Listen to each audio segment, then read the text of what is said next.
¿Qué tal mis queridos amigos del Centro Arete y de los estudios Arete? Les saluda el psicólogo Humberto del Castillo Drago desde Medellín, Colombia, la ciudad de la eterna primavera. Muchos dicen, bueno, pero también en Perú hay una ciudad que se llama la ciudad de la eterna primavera.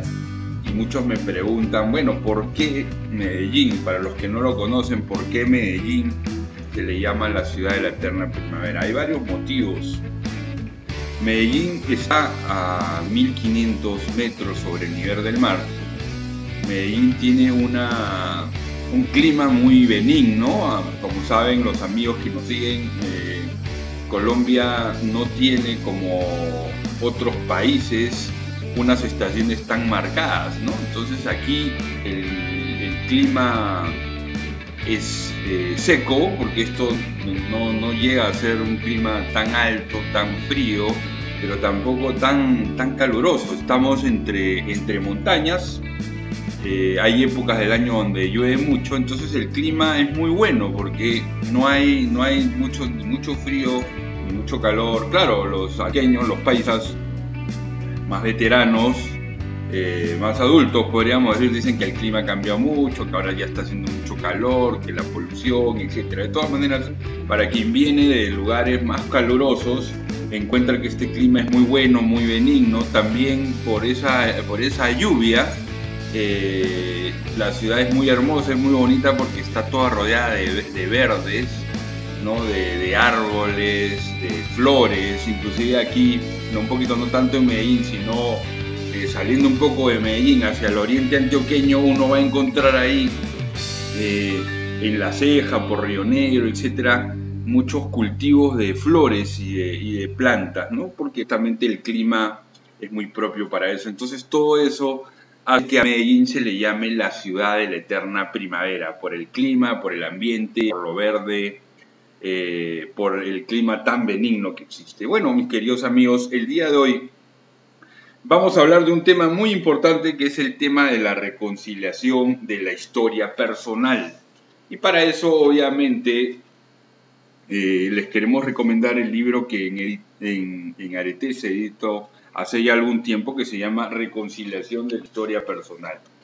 ¿Por qué es importante el tema de la reconciliación de la historia personal? En primer lugar, hay que decir que muchas veces en nuestra vida cotidiana descubrimos que hay algo que nos duele, que hay algo que nos fastidia, que hay algo que nos molesta. De pronto también descubrimos que hay ansiedad, que hay miedo, que hay temor. De pronto inclusive podríamos decir que hay angustia, que hay sufrimiento, ¿no? Eso es porque hay distintos hechos, hay distintos acontecimientos en mi vida, en mi historia. Claro, puede ser en el pasado, pero también puede ser en el presente. Hay cosas que me molestan, cosas que no entiendo, que no comprendo. Entonces, ¿qué cosa significa esto? Que esos hechos y acontecimientos han generado lo que el libro Reconciliación de la Historia Personal dice, una serie de heridas afectivas que convienen ser aceptadas, primero reconocidas, luego aceptadas. Y claro, cuando uno las reconoce y las comienza a aceptar, bueno, se abre al tema de la reconciliación y a sanarlas, ¿no? Porque si uno no reconoce, acepta y comienza a reconciliar sus heridas, pues bueno, eso se convierte en un obstáculo para nuestro crecimiento espiritual y podemos decir también para nuestra madurez afectiva y psicológica. Entonces, queridos amigos, la reconciliación de la historia personal es cuando yo acepto mi vida, cuando yo acepto mi historia, cuando yo la reconozco, la acepto, la asumo, la admito, digo, realmente existió, realmente pasó. La muerte de mi padre, ustedes saben muy bien, mi padre murió cuando yo tenía 10 años.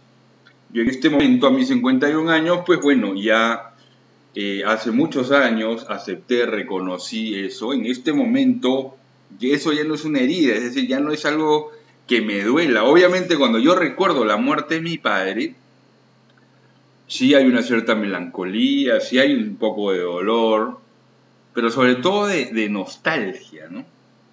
Entonces, la invitación con este audio y con todo lo que venimos desarrollando en el Centro Arete es que uno reconozca y acepte esos acontecimientos, esas heridas afectivas que no me dejan avanzar, que no me dejan en paz y que más bien han generado una mirada negativa, pesimista, que han generado de pronto dolor, rencor, resentimiento, ¿no? Entonces, reconciliar la historia personal significa que yo reviso toda mi vida, que yo reviso mi historia, ¿no es cierto?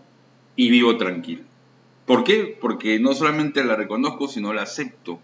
Inclusive me abro a un tema que es muy importante, que es el tema del perdón, ¿no? Entonces, reconciliar la historia personal significa aceptarla, asumirla, admitirla y vivir en paz, en tranquilidad, porque la acepté, porque perdoné. Y claro, obviamente, este tema de la aceptación, este tema del perdón nos puede tomar años, sí, efectivamente, pero hay que avanzar, hay que crecer, ¿no?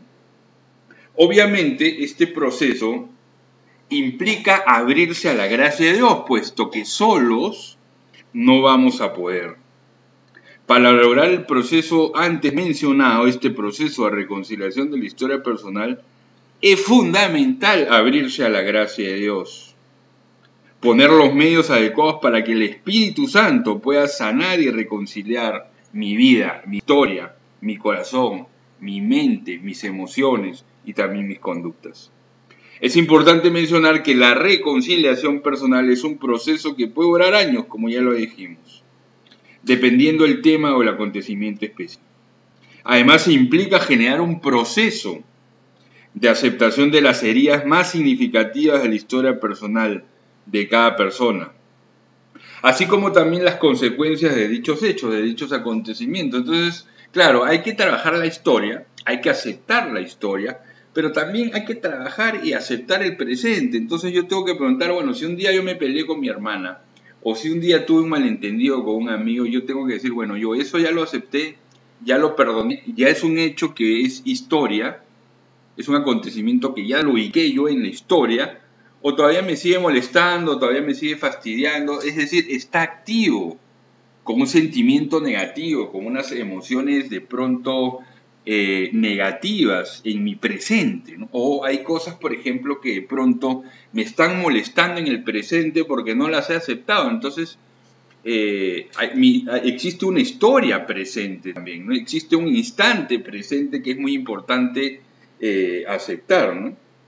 Entonces, esto es fundamental porque si uno no se acepta, si uno no se reconcilia, uno no va a ser feliz, uno no se va a realizar como persona. Entonces, por eso, queridos amigos, la invitación es a vivir esa reconciliación del pasado, del presente. ¿Para qué? Para estar muy tranquilos y confiando en uno mismo, pero sobre todo confiando en Dios, ¿no es cierto? Uno confía en las propias capacidades, uno confía en el plan de Dios, uno confía en Dios, uno confía en la presencia del Espíritu en medio de nosotros, ¿no es cierto?, para vivir un instante presente tranquilo y mirar el futuro también en paz, en tranquilidad, confianza, con serenidad, porque sabemos, mis queridos amigos, muy bien, y haremos un audio sobre este tema, que nosotros no podemos manejar el futuro. El futuro no nos pertenece. Así como el pasado es importante aceptarlo, y esa aceptación del pasado nos debe invitar a estar tranquilos para el futuro, pero viviendo y esforzándonos en el instante presente. Eso es fundamental, queridos míos. Aceptar y reconocer el instante presente para estar en paz y en tranquilidad.